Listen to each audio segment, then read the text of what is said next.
Assalamualaikum warahmatullahi wabarakatuh. Kami dari kelompok 2 akan membahas tentang sistem pencernaan.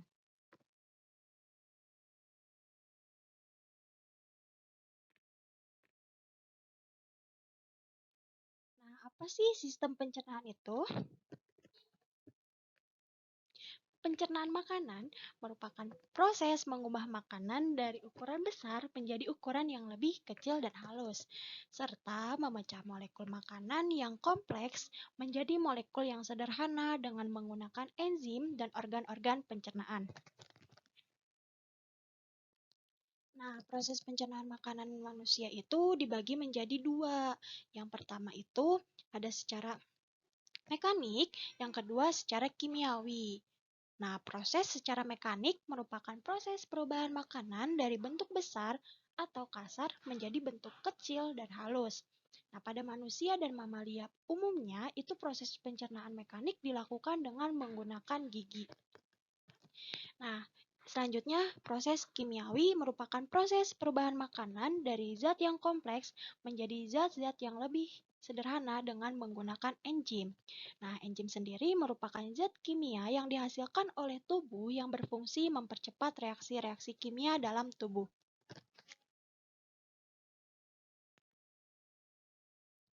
Nah, pencernaan dapat dibedakan atas saluran pencernaan dan kelenjar pencernaan. Berikut ini akan dibahas satu persatu proses pencernaan yang terjadi di dalam saluran pencernaan makanan pada manusia. Nah, yang pertama itu ada mulut. Di dalam mulut, salah satunya terdapat yang pertama yaitu gigi atau dens. Nah, gigi ini merupakan alat pencernaan yang bertugas secara mekanik. Terdapat 4 jenis gigi. Yang pertama ada gigi taring, gigi seri, gigi geraham depan, dan gigi geraham belakang. Nah, gigi taring atau dens caninus itu berfungsi untuk merobek atau mencabik makanan. Lalu ada gigi seri, dens incivicus, berfungsi untuk memotong makanan. Lalu ada gigi geraham depan, dens premolar, dan gigi geraham belakang, dens molar, yang berfungsi untuk menghaluskan makanan.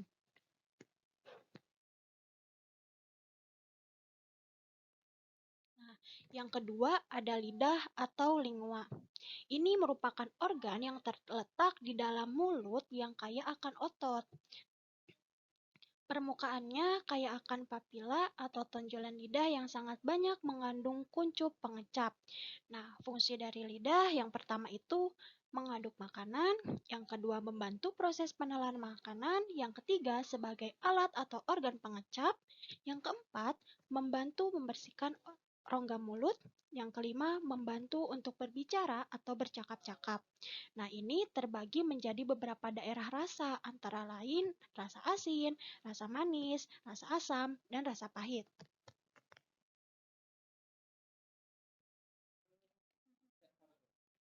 Nah, lalu selanjutnya di bagian mulut itu ada kelenjar ludah atau gladula salivalis. Nah, ini menghasilkan air liur atau air ludah yang bersifat pekat. Lalu ada faring. Nah, faring ini merupakan organ penghubung antara rongga mulut dengan kerongkongan atau esofagus. Oleh karena itu, faring disebut juga sebagai pangkal esofagus. Nah, makanan yang telah dicerna akan masuk kerongkongan melalui proses deglutisi melalui faring. Nah, faring merupakan pertemuan antara traktus digestivus dengan saluran respirasi. Nah, di bagian dalam faring itu terdapat amandel atau tonsil yang merupakan kumpulan kelenjar limpa yang mengandung limfosit. Lalu ada kerongkongan. Nah, esofagus atau kerongkongan adalah tabung berotot pada vertebrata yang dilalui sewaktu makanan mengalir dari bagian mulut ke dalam lambung atau ventriculus. Nah, ini memiliki panjang sekitar 20-25 cm. Nah, makanan itu berjalan melalui esofagus dengan menggunakan proses peristaltik. Nah, gerakan peristaltik melibatkan gerakan otot dinding saluran pencernaan, kaya akan otot polos yang berupa gerakan kembang kempis atau meremas-remas makanan, lalu didorong menuju lobus selama 6 detik. Nah, dinding kerongkongan atau esofagus ini terdiri atas 3 lapisan, yaitu tunika mukosa yang menghasilkan mukus atau lender. Lalu yang kedua, tunika submukosa, terdapat jaringan ikat kolagen dan elastis, ujung kapiler darah, dan ujung saraf. Lalu tunika muskularis, yaitu mengandung otot polos dan jaringan ikat.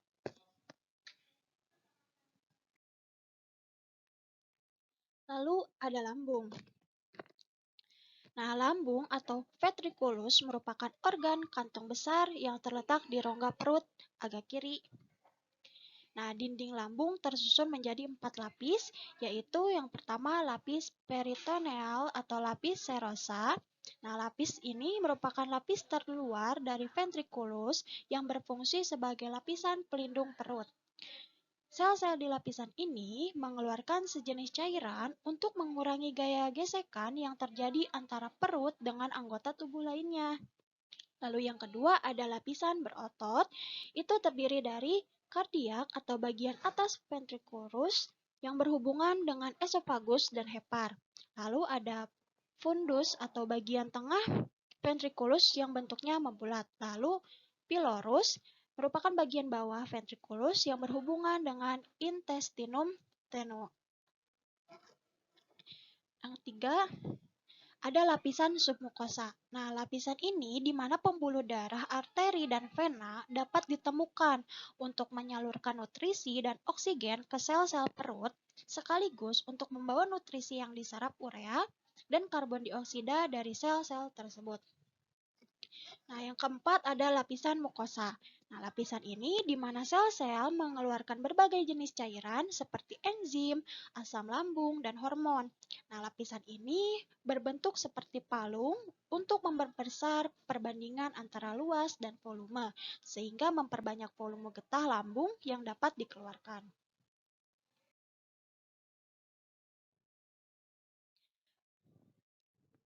Nah, fungsi ventriculus pada lapisan mukosa yang pertama menyimpan makanan dalam kurun waktu 2-5 jam, yang kedua mengaduk makanan dengan gerakan meremas, lalu yang ketiga mencerna makanan dengan bantuan enzim. Yang keempat, menerima makanan dan bekerja sebagai penampung untuk jangka waktu pendek. Yang kelima, makanan dicairkan dan dicampur dengan asam hidroklorida dan dengan cara ini disiapkan untuk dicerna oleh usus. Nah, susu dibekukan dan dikeluarkan. Nah, yang keenam, pencernaan lemak dimulai di dalam lambung. Yang ketujuh, faktor anti-anemia dibentuk. Yang kedelapan, chyme yaitu isi lambung yang cair disalurkan masuk duodenum.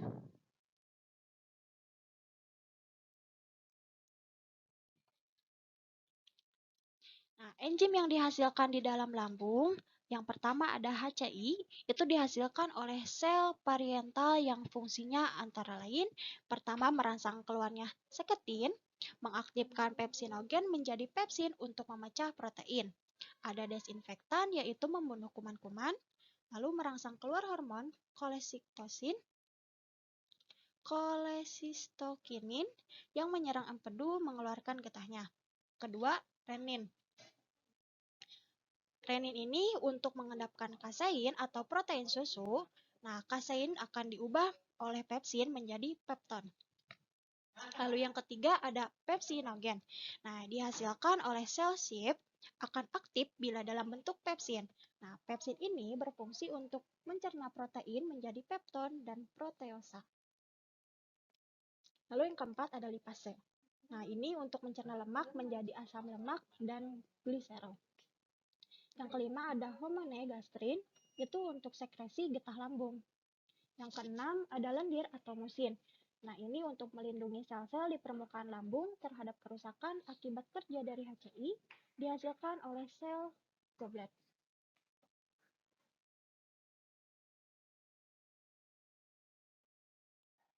Selanjutnya yaitu ada usus halus. Nah, ini merupakan saluran panjang sekitar 8,25 meter dan dibagi menjadi yang pertama ada duodenum atau usus 12 jari. Nah, ini merupakan usus halus yang berbatasan dengan ventriculus. Ini terjadi proses pemecahan lemak dan karbohidrat. Panjangnya sekitar 25 cm atau 0,25 meter. Yang kedua ada jejunum atau usus kosong. Usus halus yang berbatasan langsung dengan duodenum dan ileum. Di sini tidak terjadi proses penyerapan dan pencernaan makanan. Nah, panjangnya itu sekitar 7 meter. Yang ketiga ada ileum atau usus penyerapan. Usus halus yang berbatasan dengan jejunum dan intestinum rasum. Disinilah terjadi penyerapan sari-sari makanan, panjangnya sekitar 1 meter. Nah, fungsi utama dari usus halus itu yang pertama menerima zat-zat makanan yang mudah dicerna untuk diserap melalui limfe kapiler, kapiler darah, dan saluran-saluran. Yang kedua untuk menyerap protein dalam bentuk asam amino. Lalu yang ketiga untuk menyerap karbohidrat dalam bentuk emulsi lemak. Lalu ada kelenjar pankreas. Nah, ini terletak dekat ventriculus atau rongga perut sebelah kiri, yaitu di antara duodenum dan limpa.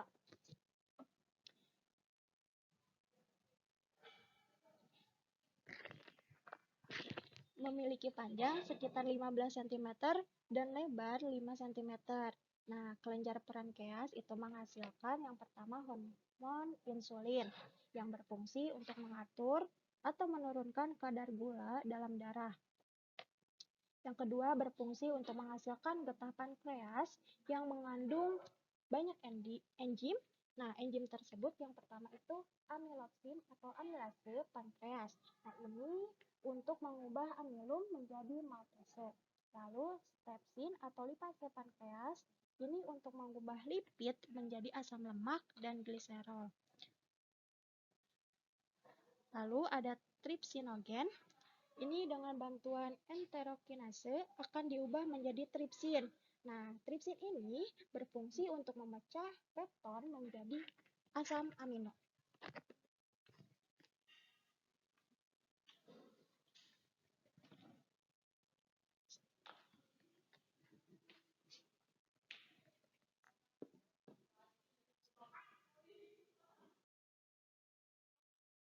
Hati atau pepar merupakan kelenjar pencernaan yang terbesar dalam tubuh dengan berat sekitar 2 kg dengan berwarna kemerahan. Terletak di dalam rongga perut sebelah kanan, di bawah sekat rongga dada. Menghasilkan cairan empedu atau bilus yang ditampung dalam kantung empedu atau vesicapelea. Setiap hari vesicapelea menghasilkan 0,5 liter cairan empedu. Kandungan empedu terdiri dari garam kloat yang berfungsi mengaktifkan lipase pankreas, menurunkan tekanan permukaan butir-butir sehingga dapat diemulsikan dalam pencernaan lemak, bersenyawa dengan asam lemak, membentuk senyawa yang mudah larut dalam air dan mudah diserap. Yang kedua, natrium karbonat yang berfungsi mengatur keasaman empedu sehingga membuat pH empedu menjadi 7,1 sampai 8,5. Yang ketiga ada kolesterol. Lemak netral yang memiliki daya larut sangat kecil dalam air. Merupakan prekursor dari aktivitas steroid seperti vitamin dan hormon. Empedu menghasilkan zat warna empedu atau bilirubin dan biliverdin dan garam empedu. Fungsi empedu untuk mengemulsikan atau memecahkan lemak dan membunuh kuman-kuman dalam saluran pencernaan bagian atas.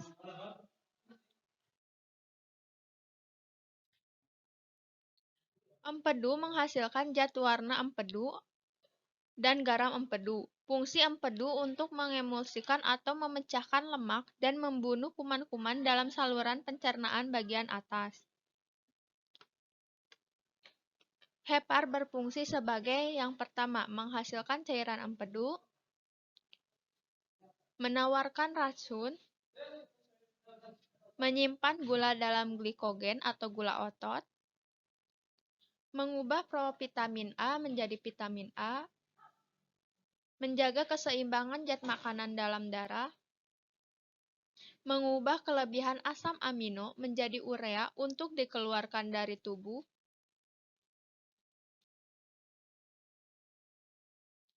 Sekarang masuk ke usus besar. Usus besar merupakan saluran panjang dengan permukaan dinding yang mengalami penyempitan dan penonjolan serta merupakan terusan dari usus halus. Panjang usus halus kurang lebih 1,5 meter dengan lebar 5-6 cm.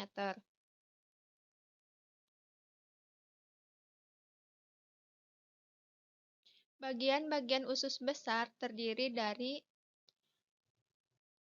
caecum atau cecum, merupakan permukaan antara usus halus dan usus besar. Pada bagian ujung cecum terdapat tonjolan kecil yang disebut dengan umbai cacing atau apekdis dengan panjang 6 cm. Yang kedua ada usus buntu. Suatu kantung yang terhubung pada usus penyerapan serta bagian kolon menanjak dari usus besar. Organ ini ditemukan pada mamalia, burung, dan beberapa jenis reptil. Yang ketiga ada kolon atau usus tebal.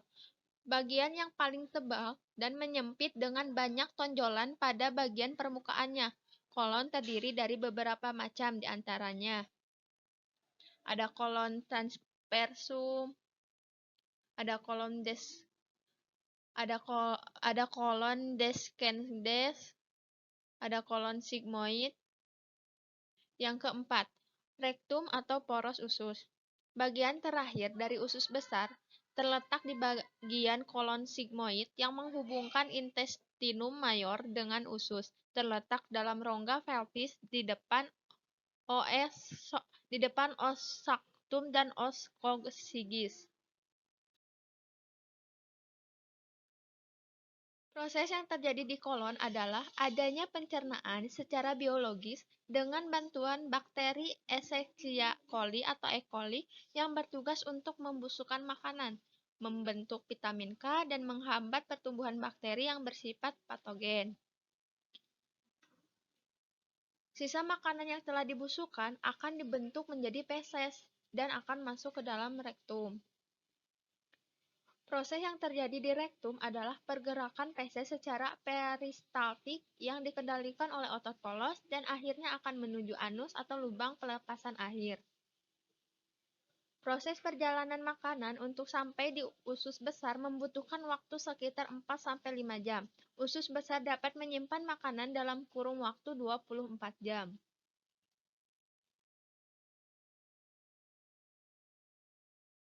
Anus. Anus merupakan lubang pada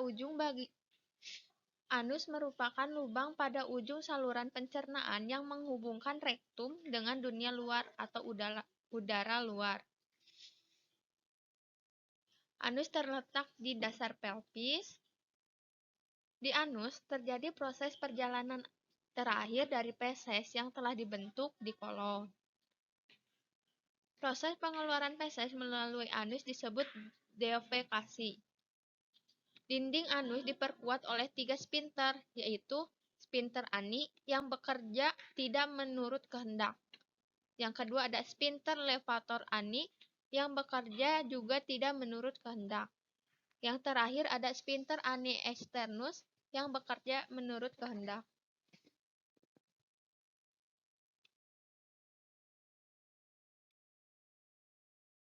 Masuk ke dalam enzim pada sistem pencernaan. Enzim amilase. Enzim amilase merupakan enzim yang terkandung dalam air liur di mulut. Enzim ini akan membantu proses pemecahan makanan di mulut sebelum masuk ke organ pencernaan lainnya.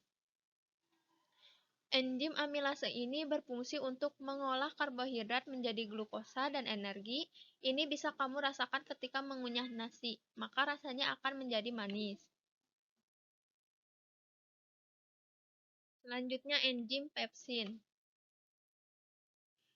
Enzim pepsin terdapat di dalam lambung yang bekerja sama dengan asam lambung untuk mengolah makanan.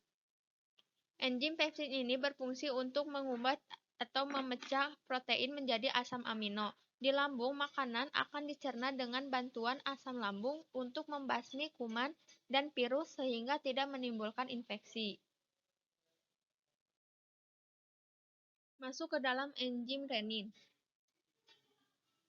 Enzim renin masih terdapat di dalam lambung dan membantu proses pencernaan manusia. Enzim renin ini berfungsi untuk mengendapkan protein kasein yang terdapat di dalam susu. Setelah mengalami proses pencernaan di lambung, selanjutnya makanan akan diubah menjadi bubur usus yang akan masuk ke dalam usus 12 jari. Masuk ke dalam enzim lipase. Enzim lipase terdapat pada proses pencernaan makanan selanjutnya yang terjadi di pankreas. Enzim lipase terdapat pada proses pencernaan makanan selanjutnya yang terjadi di pankreas. Enzim lipase memiliki tugas untuk memecah lemak menjadi asam lemak dan gliserol. Asam lemak dan gliserol yang diserap oleh villi usus halus ini akan dibawa pembuluh getah bening menuju hati dan disimpan dalam jaringan lemak. Enzim tripsin. Enzim ini diproduksi oleh pankreas dan berfungsi untuk mencerna protein menjadi polipeptida dan asam amino. Asam amino ini akan diserap oleh villi usus halus dan dibawa menuju hati untuk diedarkan ke seluruh tubuh. Setelah mengalami proses penyerapan di usus halus, zat-zat sisa makanan akan masuk ke usus besar. Di dalam usus besar ini terdapat bakteri E. coli yang membantu membusukkan sisa makanan untuk dikeluarkan dari tubuh.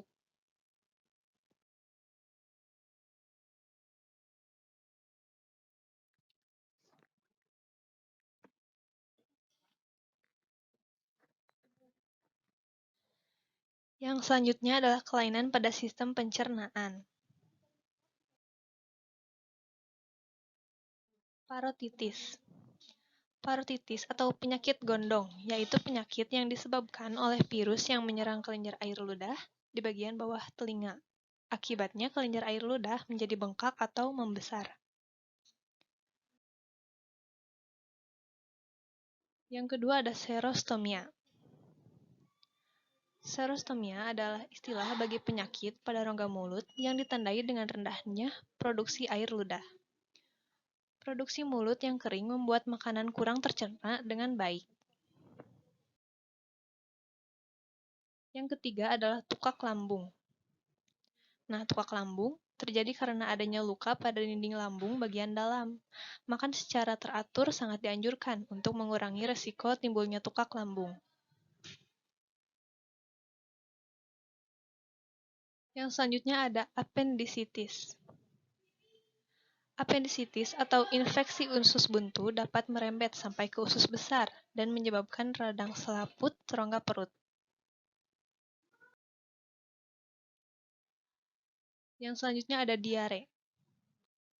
Diare atau mencret adalah penyakit yang disebabkan oleh infeksi bakteri maupun protozoa pada usus besar. Karena infeksi tersebut, proses penyerapan air di usus besar terganggu. Akibatnya, feses menjadi encer. Yang selanjutnya adalah konstipasi. Konstipasi atau sembelit terjadi akibat penyerapan air di dalam usus besar terjadi secara berlebihan. Akibatnya, feses menjadi sangat padat dan keras sehingga sulit dikeluarkan. Untuk mencegah sembelit, dianjurkan untuk buang air besar secara teratur tiap hari, serta banyak makan sayur dan buah-buahan.